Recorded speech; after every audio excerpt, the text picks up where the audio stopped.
Boa noite a todos. Eu quero agradecer aqueles que permaneceram aqui, firmes e fortes. Eu tive a sinalização da Lourdes para poder falar só 1h30.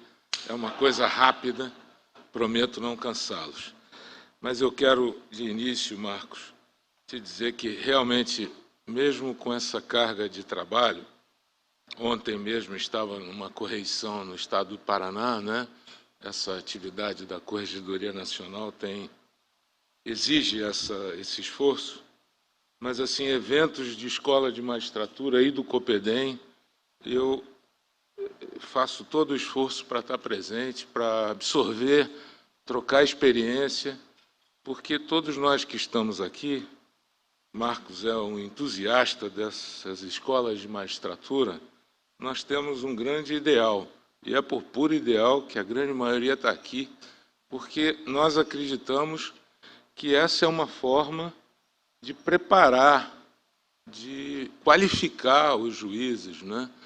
E juízes bem qualificados, bem preparados, significa uma jurisdição adequada, socialmente aceitada, de modo que essa é uma das ferramentas, claro que não todas, mas é uma que demanda não só o conhecimento, a integração, a atuação, a troca de experiência.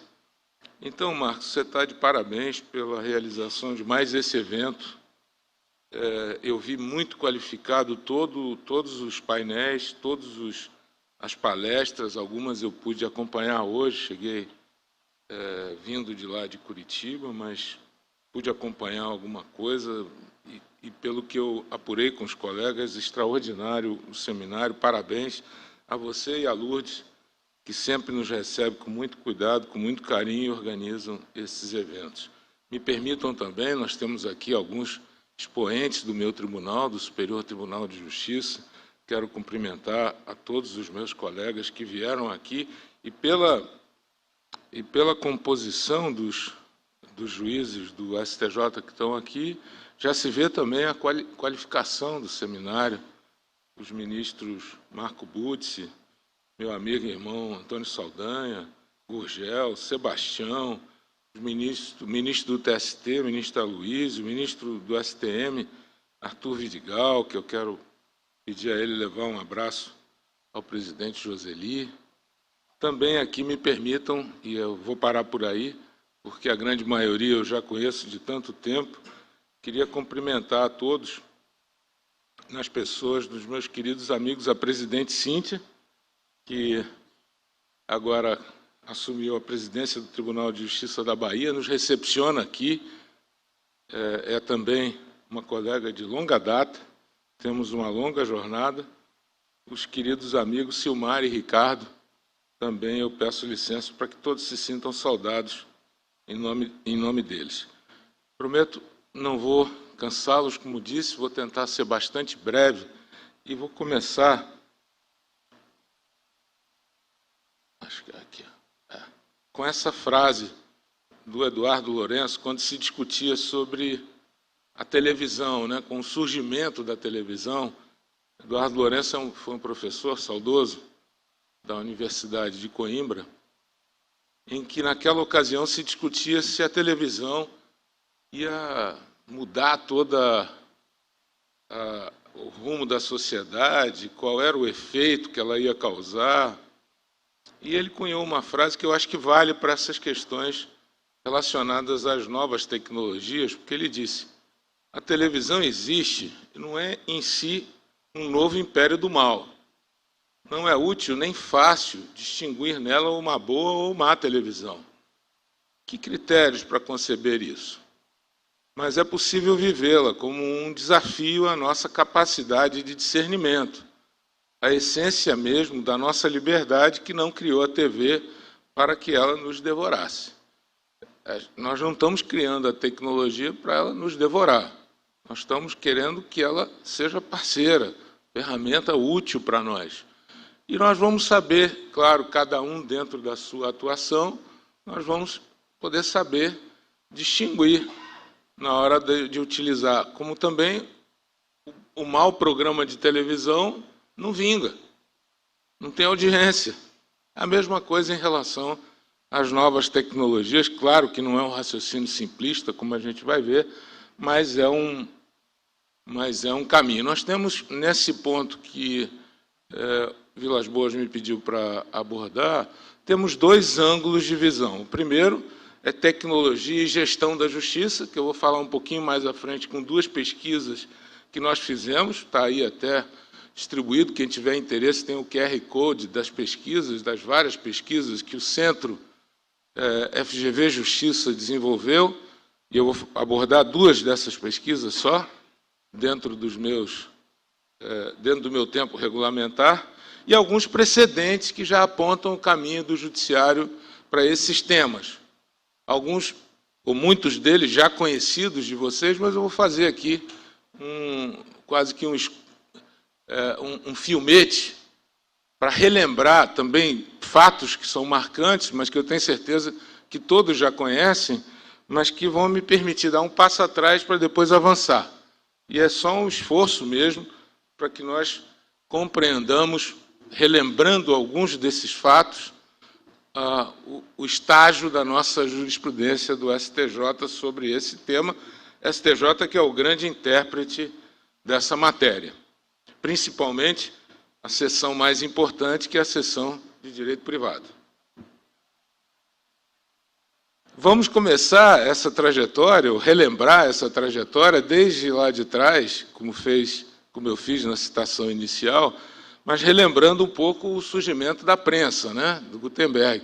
Até hoje ninguém sabe bem se foi ele mesmo que inventou, em que circunstâncias que ele inventou, mas o fato é que, quando ele criou a prensa, havia só os copistas e as bíblias, principalmente as bíblias, eram copiadas manualmente e os livros tinham uma grande dificuldade de circulação. Com a prensa, eles passaram a se multiplicar e circular com uma velocidade incrível. E ali, em 1440, eu acho que foi o primeiro grande passo da humanidade tratando com os avanços da tecnologia. Depois, nós, nessa caminhada, vamos para a Idade Média, com a propriedade privada, sendo o centro do raciocínio da Idade Média, né? E o Renascimento, aí sim, com os avanços da tecnologia, fruto das investigações que o homocentrismo trouxe, né? Principalmente com o Renascimento. Quem de nós já não leu ou ouviu sobre Leonardo da Vinci e tantos outros que avançaram no pensamento humano com essa ideia, principalmente de avanço, que a Idade Média representou um período muito voltado só para a questão da propriedade. E aí tivemos duas grandes revoluções que marcaram o mundo.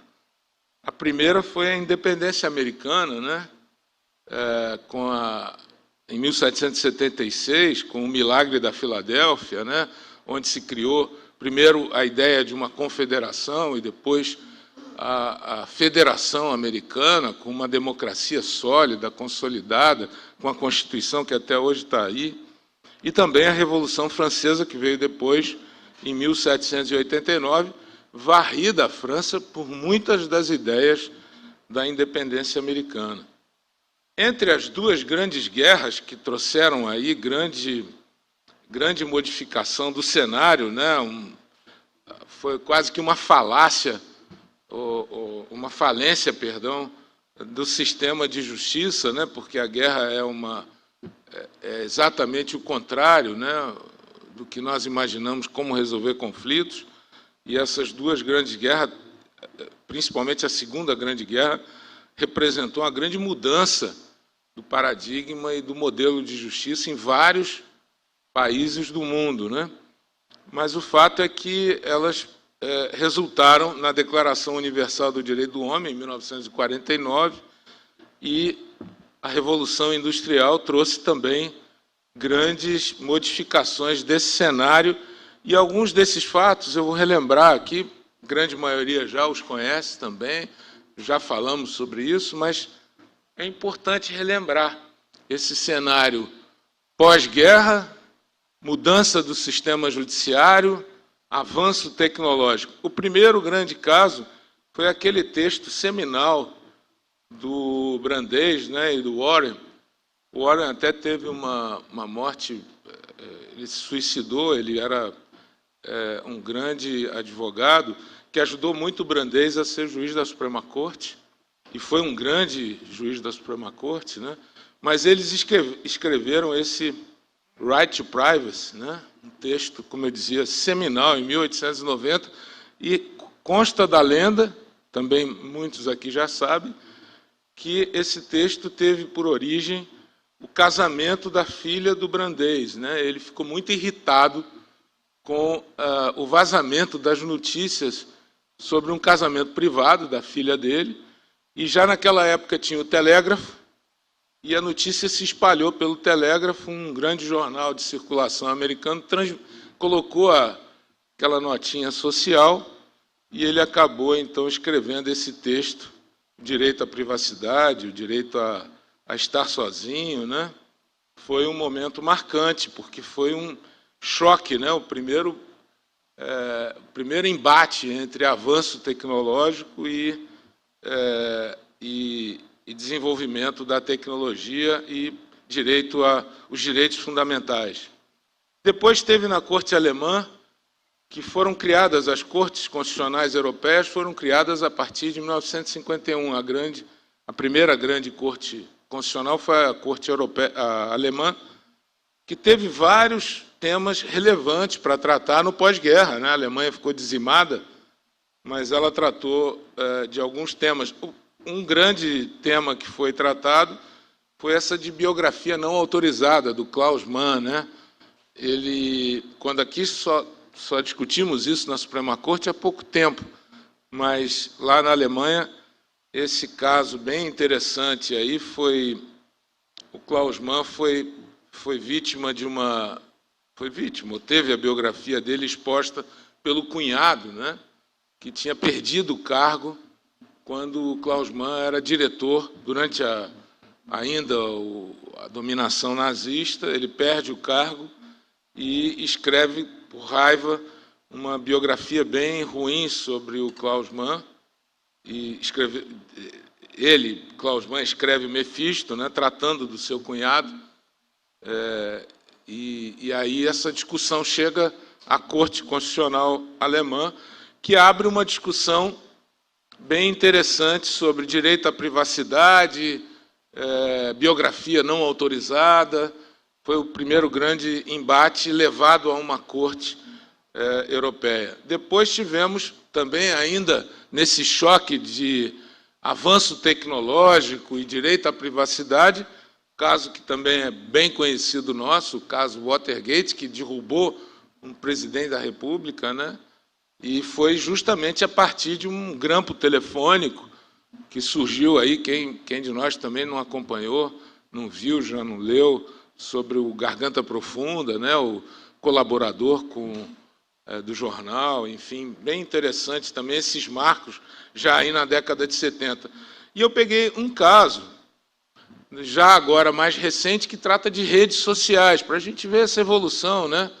Ainda que rápida aqui, que é o caso La Manada, na Espanha. Eu não sei se vocês acompanharam. Esse caso La Manada foi bem interessante. Foi um estupro coletivo de uma jovem em Barcelona, acho que em Barcelona. E aí, o que aconteceu? O juiz tinha uma convicção diferente daquela que a sociedade queria expressar, que queria as vísceras dos acusados, queria uma pena máxima, sem o devido processo legal.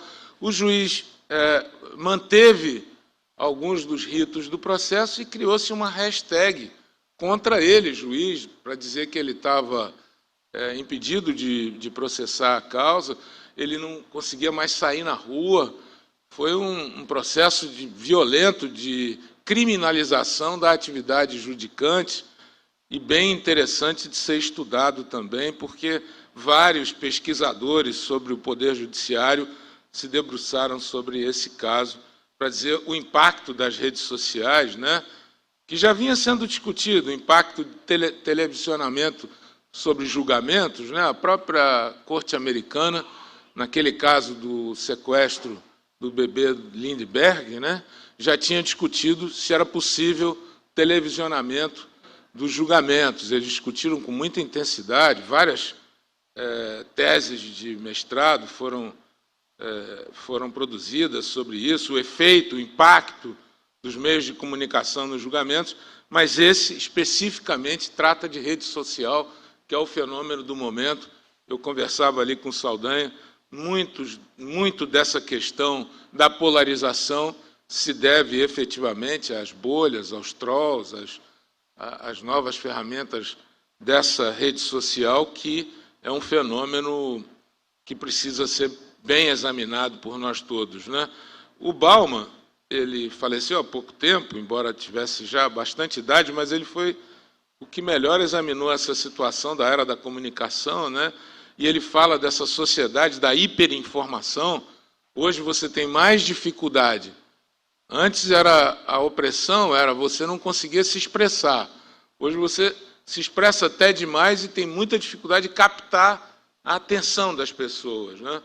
Então ele fala dessa modernidade líquida e da eliminação progressiva entre o público e o privado, a partir das redes sociais. Bom, aí esse avanço da tecnologia se choca, evidentemente, né?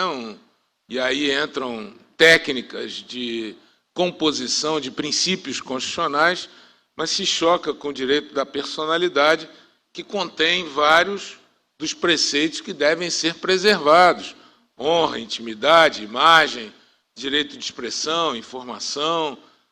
Mas, no cerne, a questão diz respeito à dignidade da pessoa humana, que é um consenso ético do mundo ideal.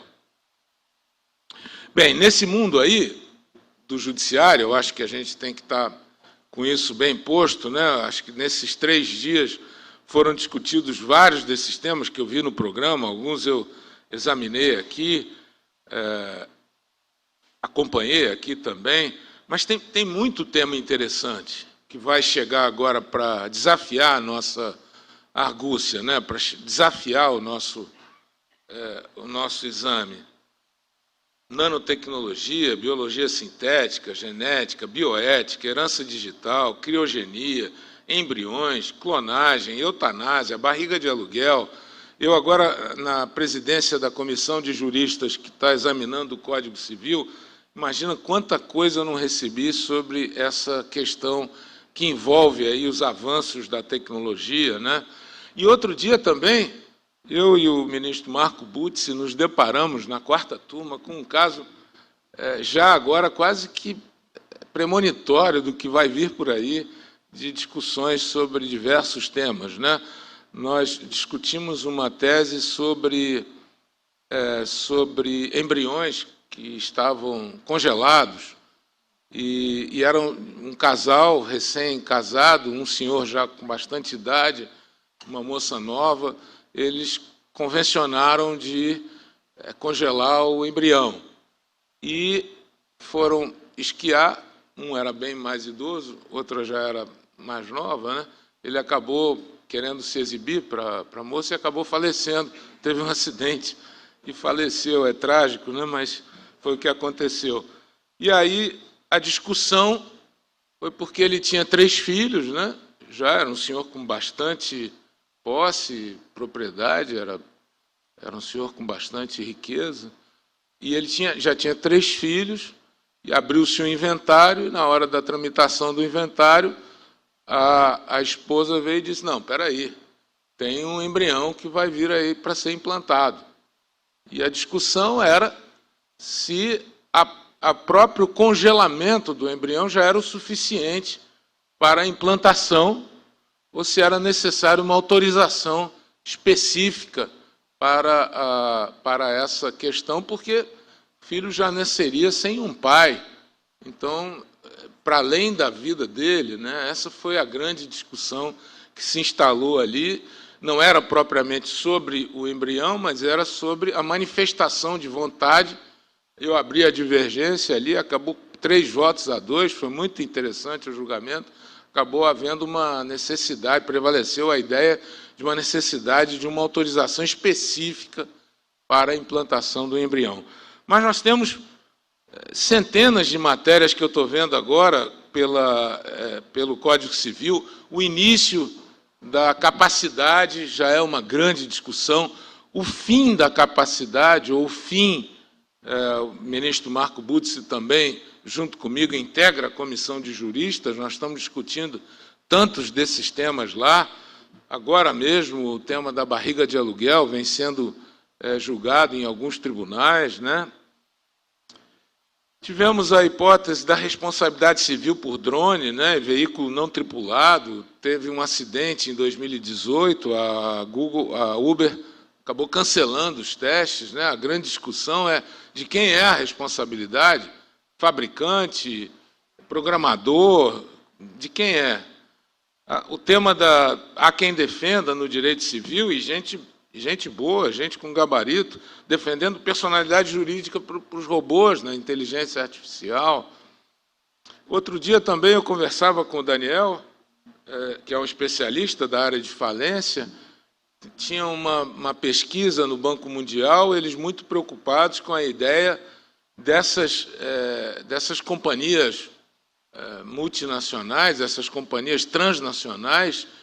Quando quebra uma companhia dessa, ou quando ela vai à falência, detentora de tantos dados, né, das pessoas, como fazer isso? Com quem vai ficar?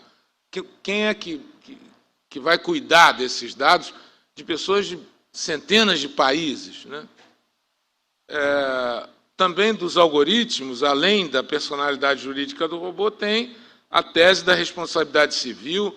E vários pesquisadores hoje já estão tratando de discriminação, ou por gênero, ou por georreferenciamento, quando se faz um contrato, né, ou por discriminação na seleção de emprego, por exemplo, ou até mesmo em situações em que o algoritmo é utilizado para causar um dano a determinada pessoa. Tem as notícias falsas e as redes sociais que afetam o processo eleitoral, né? Nós tivemos alguns precedentes no TSE sobre utilização de notícias falsas. Nós tivemos precedentes sobre notícias em massa que são espalhadas por aplicativos de mensagens, né? E que resultaram até em cassação. Notícias falsas sobre a utilização da urna. Foi cassado um deputado no Paraná sobre isso. Então, nós temos tantos temas, metaverso. Agora, o tema do momento, o Ricardo falou um pouco aqui, terceirização, mas o tema do momento é a economia de compartilhamento. Hoje, Uber, iFood, aquele de compartilhamento de imóveis, né, que você aluga, Airbnb, eu também fiz para ver se vocês estavam prestando atenção. Pelo menos não está tão chato, estão acompanhando. Essa economia de compartilhamento também gera outros tantos problemas. Outro dia me apareceu um questionamento, eu até escrevi um artigo sobre isso, a questão da privacidade com as câmaras que ficam dentro dos apartamentos que são alugados, né? Porque agora tudo está automatizado, você tem que diminuir a quantidade de pessoas. Qual é o limite das câmaras dentro dos apartamentos? Ela é tolerada? Você pode contratar, pode admitir. Então, é um mundo novo, realmente é um mundo novo, com temas novos que vão desafiar a nossa argúcia. Alguns temas já chegaram, né, para nós. Por exemplo, obsolescência programada, que é aquela... não sei se viram aqui um documentário alemão que fala do cartel das lâmpadas. Bem interessante esse documentário, falando de como surgiu essa questão da obsolescência programada. As primeiras lâmpadas, as primeiras geladeiras, os primeiros aparelhos domésticos, eles tinham uma sobrevida enorme. Aí eles se reuniram e falaram: olha, se demorar 10 anos para trocar, nós não vamos ganhar dinheiro, tem que acabar logo, né? E aí vem a ideia da obsolescência programada, que é aquele aparelho ou aquela ferramenta que vai ficando obsoleta na medida que vai passando o tempo ali. Às vezes se calcula 1, 2, 3 anos. Hoje, o smartphone, o iPhone, ele já vem com uma vida, a partir de um determinado momento, você já não consegue mais atualizar o sistema, né? Então, nós discutimos esse tema aí, era uma máquina, era um trator que veio com uma máquina que sempre dava defeito, um mês depois que terminava a garantia. Se demonstrou isso por prova documental e pericial, e aí nós discutimos isso lá na quarta turma. Acho que o Buzzi ainda não tinha chegado lá, um precedente antigo, mas muito, muito interessante. Indenizatória por tempo perdido, assédio em coletivos, superendividamento, spam, responsabilidade civil em rede social, marco civil da internet, o chamado direito ao esquecimento, que não é nem direito nem esquecimento, mas hoje a gente trata desse tema, né? A questão do rompimento de vínculo, que mais se denomina desindexação, já foi julgado, mas ainda não tem uma pacificação sobre esse tema. Esse caso julgado, o Saldanha vai se lembrar, é sobre uma moça que tinha feito um concurso para o Ministério Público, e ela já tinha feito um concurso anterior para a magistratura. E lá, naquele concurso, um dos fiscais achou que ela estava olhando a prova ao lado, a retirou e anulou a prova dela, na magistratura. Depois, e aquilo veio a público, acabou sendo noticiado, a imprensa noticiou, e passou o tempo, ela fez um concurso para o Ministério Público, passou nesse novo concurso. Só que todas as notícias no buscador aparecia a fraude no concurso da magistratura e não a aprovação dela no Ministério Público. Então ela entrou com a ação, não para obter indenização, mas para que o buscador desindexasse, não fizesse a indexação do nome dela direto para a notícia. É uma variação do direito ao esquecimento, mas não é propriamente o direito ao esquecimento. Então, são vários desses temas que já chegaram, sexting, cyberbullying, nesse RESP nós discutimos isso, foro competente para ação indenizatória do dano praticado pela internet, né? Também se discutiu se um dano praticado, por exemplo, num site fora do Brasil, se pode se propor ação indenizatória no Brasil. Nós discutimos isso nesse precedente, até antigo, mas ele ainda continua válido. E também, quem não se lembra dessa decisão do Tribunal da União Europeia, em que se garantiu um certo direito ao esquecimento para esse cidadão, cujas buscas resultavam em notícias desde 98, que o associavam a uma venda de um imóvel fraudulento, quando ele, na verdade, já estava em outra situação, e é preciso examinar direito esse tema. Eu distribuí aí, já me encaminhando para o fim, prometo que vou falar mais brevemente, 5 minutos sobre as duas pesquisas, inteligência artificial e a outra pesquisa, tem todas aí no cartão que eu passei para vocês, tem todas as pesquisas que nós desenvolvemos, está com QR Code também, na era da tecnologia a gente entrou nessa onda também, né? E eu vou falar sobre duas pesquisas só, muito brevemente. Uma sobre uma pesquisa inédita sobre inteligência artificial no Poder Judiciário. Como é que está sendo utilizado a inteligência artificial no Poder Judiciário, quais os tribunais que estão desenvolvendo, nós fizemos um mapeamento completo disso.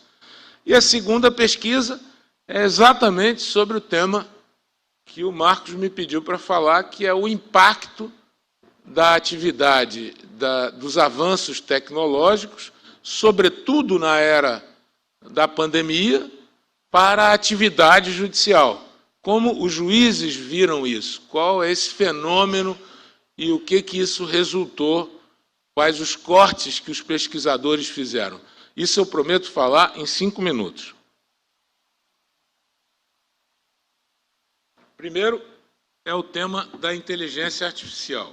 A grande maioria dos nossos tribunais, a gente tem que ter orgulho disso, porque realmente é interessante. A grande maioria dos nossos tribunais, eles já desenvolvem alguma forma de inteligência artificial. Grande maioria apenas, como a gente sabe, né, e eu acho que já deve ter sido bem falado aqui, nós ainda estamos na primeira fase, bem ainda tímida, desse desenvolvimento. Para nós é utilizado quase que totalmente como uma espécie de uma triagem, mas, examinando 2021, nós fizemos a terceira fase dessa pesquisa, como eu disse, inédita, mapeando todos os tribunais brasileiros para entender quantas ferramentas de inteligência artificial são utilizadas e quais são. Foram 64 ferramentas em todos os tribunais. Nós avaliamos 4 grupos dessas ferramentas. O primeiro grupo é pequeno, mas que destina-se a auxiliar as atividades relacionadas à própria administração do tribunal. Segundo grupo, a grande maioria, faz a automação dos fluxos de movimentação dos processos e das atividades executivas, uma espécie de triagem dos processos. Esse é o segundo e o mais volumoso dos grupos. O terceiro, em menor quantidade, já faz algum tipo de modelo ou minuta de decisões, com base no suporte que foi dado para a elaboração de sentenças, votos ou decisões. São apenas 7 desse total de 64 que desenvolve isso. E no quarto grupo, iniciativas relacionadas a formas adequadas de resolução de conflito, mediação, arbitragem, conciliação, utilizando inteligência, algum tipo de inteligência artificial. Nós vamos agora para a quarta fase da pesquisa, cujo resultado eu espero mostrar aqui, se for convidado, no próximo encontro do Copedem. Mas até a terceira fase, nós temos alguns exemplos de inteligência artificial.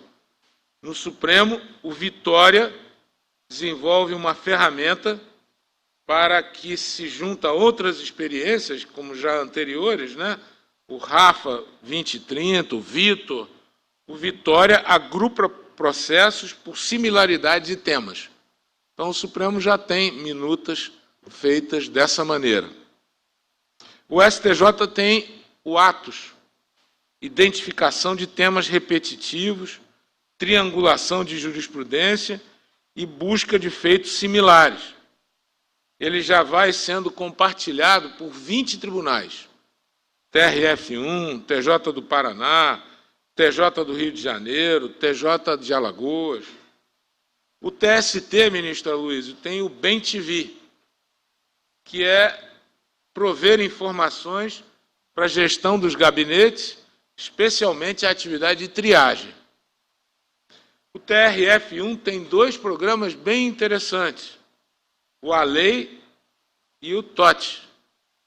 Trata-se de sistema voltado para os gabinetes de segundo grau, o primeiro, e o sistema TOT, ele busca recomendar a classe e os assuntos do processo no PJE. Uma proposta bem interessante. Algumas outras iniciativas, principalmente para identificar demandas predatórias ou demandas repetidas. Tem que também fazer uma separação disso. Não pode criminalizar demandas repetidas, né? Tem que separar bem o que é uma e o que é outra. Mas o TJ de Pernambuco tem o Bastião, uma ferramenta bem interessante. Eu vi também no Amazonas, o TIC, que é um robô que busca identificar padrões processuais diretamente relacionados a demandas fraudulentas e a litigâncias predatórias. E ontem, lá no TJ do Paraná, eu vi uma experiência também, Saldanha, muito interessante, com um chat GPT para o NatJus. O que eles fizeram? Eles colocaram todas as recomendações do NatJus, colocaram todas as recomendações do NatJus num banco de dados e você joga lá qualquer palavra, ele vai encontrar de todos os tribunais, não é só do CNJ, não é só de um determinado tribunal, mas efetivamente de todas as notas técnicas de todos os natijus. É bem interessante esse tema que precisa ser aí aprofundado. A outra pesquisa, para concluir, ela, como eu disse, analisou pelos cientistas sociais o impacto direto do avanço das tecnologias na atividade e na função judicante. Quando eu estava falando aqui do Natijus, lembrei do Mário, que é um grande estudioso aqui, o Mário Albiani, da questão da saúde. Nessa pesquisa que analisou o impacto das tecnologias para o exercício, o nome dela, o exercício da jurisdição e a utilização de novas tecnologias de informação e de comunicação, foi feita logo depois do fim da pandemia e tentou mapear quais foram os efeitos para a jurisdição da utilização maciça daqueles meios da tecnologia. O CNJ editou a Resolução 370, em janeiro de 2021, estabelecendo uma estratégia nacional de tecnologia da informação e comunicação. Essa estratégia vem sendo observada pelos tribunais. Mas essa pesquisa aqui demonstra alguns dados bem interessantes. Eu destaquei 2 ou 3 para trazer para vocês. O primeiro, no corte de gênero, quando se perguntou para as mulheres juízas, para as mulheres magistradas, qual foi o maior impacto do uso da tecnologia, ficando em casa, fazendo as atividades de casa, né?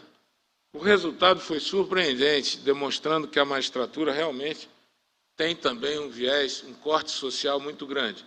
A primeira resposta que mais foi adotada pelos respondentes foi da acumulação pelas mulheres do trabalho doméstico e do cuidado com a família.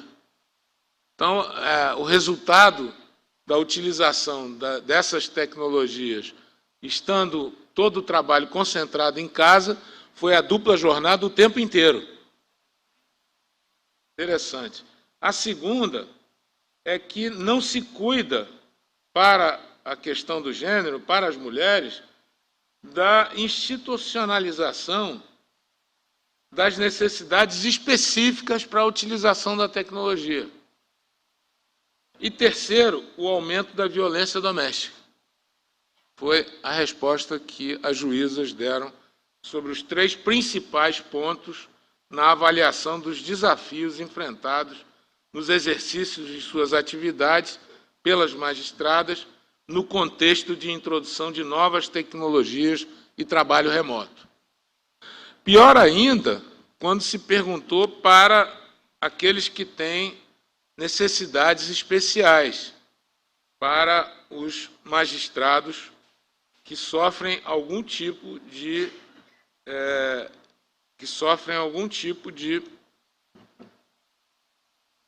dificuldade de acesso. Aqui, cadê?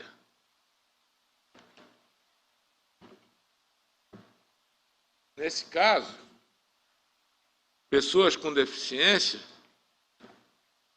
quase 99% responderam que não há nenhuma política pública desenvolvida em ferramenta para esse tipo de pessoa.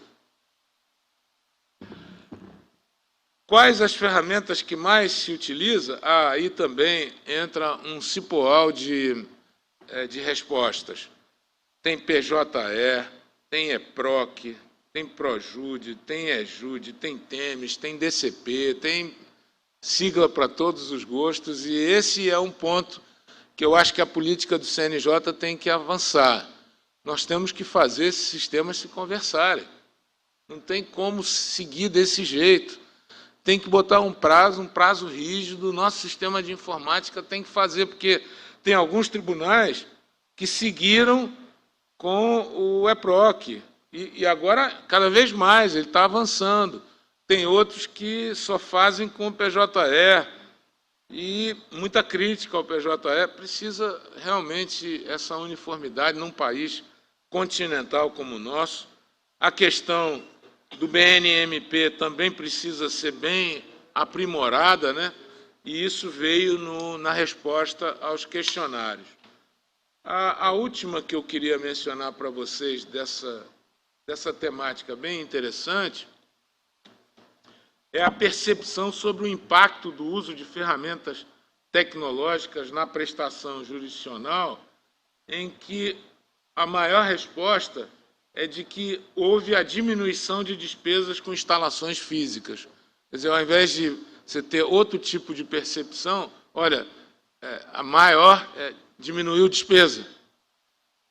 E, por último, sobre o Justiça 4.0, que é também uma ideia que se teve aí no curso da pandemia, já vinha desde antes, mas foi acentuada, eu percebo pela pesquisa aqui, como gestor, eu percebo que não pegou. O Justiça 4.0 não pegou. A única coisa que pegou do Justiça 4.0 até agora foi o balcão virtual, que é uma ferramenta bem utilizada pelos juízes, mas o restante nós não tivemos um bom retorno. Marcos, eu espero ter contribuído, procurei não cansá-los muito, sei que cansei, mas a competição agora com o jantar já é quase que insuperável para mim, mas eu, como eu disse, continuo acreditando muito nas escolas e continuo acreditando muito em eventos como esse para o nosso aprimoramento, para a troca de experiência. Com isso, quem ganha é a sociedade. Obrigado.